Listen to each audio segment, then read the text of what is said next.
Usifurahie tu kwamba jamani, kesho birthday yangu, maana ninafikisha miaka 50. Usifurahi tu. Kumbuka kuachilia damu ya Yesu kwenye lango lako la kuzaliwa, kwenye siku yako ya birthday. Uyaiona mtu anakufa siku yake ya birthday?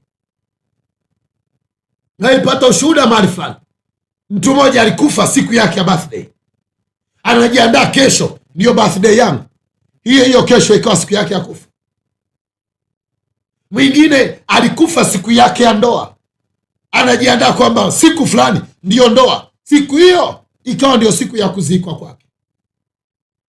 Na mfahamu baba mmoja ambaye alistaafu kazi, akawa anaandaliwa sherehe na watu na wafanyakazi wake mahali alipokuwa anafanya kazi.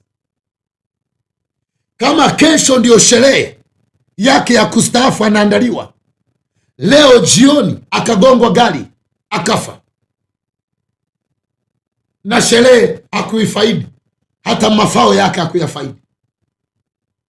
Kitu gani nataka nikwambie? Unapoingia mwaka mpya au msimu mpya, kumbuka kuingia na damu ya Yesu malangoni. Achilia damu malangoni. Mungu alimwambia Musa, pakeni damu kwenye mima milango. Kwa nini? Walikuwa wanaingia mwaka mpya na msimu mpya, wanatoka Misri yao wanaenda Kanani yao.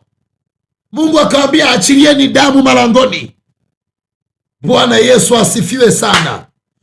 Ninanyunyiza damu ya Yesu, ninaachilia damu ya Yesu kwenye lango la mwaka mpya, ninaachilia damu ya Yesu kwenye mwaka wako mpya huu, ninaachilia damu ya Yesu kwenye lango lako la ndoa, ninaachilia damu ya Yesu kwenye lango lako la kazi, ninaachilia damu ya Yesu kwenye hicho cheo kipya na hiyo nafasi mpya uliyopata kazini. Ninanyunyiza damu ya Yesu kwenye lango lako la makazi mapya, la nyumba mpya unaohamia. Ninanyunyiza damu ya Yesu, na hiyo damu isimame na wewe malangoni.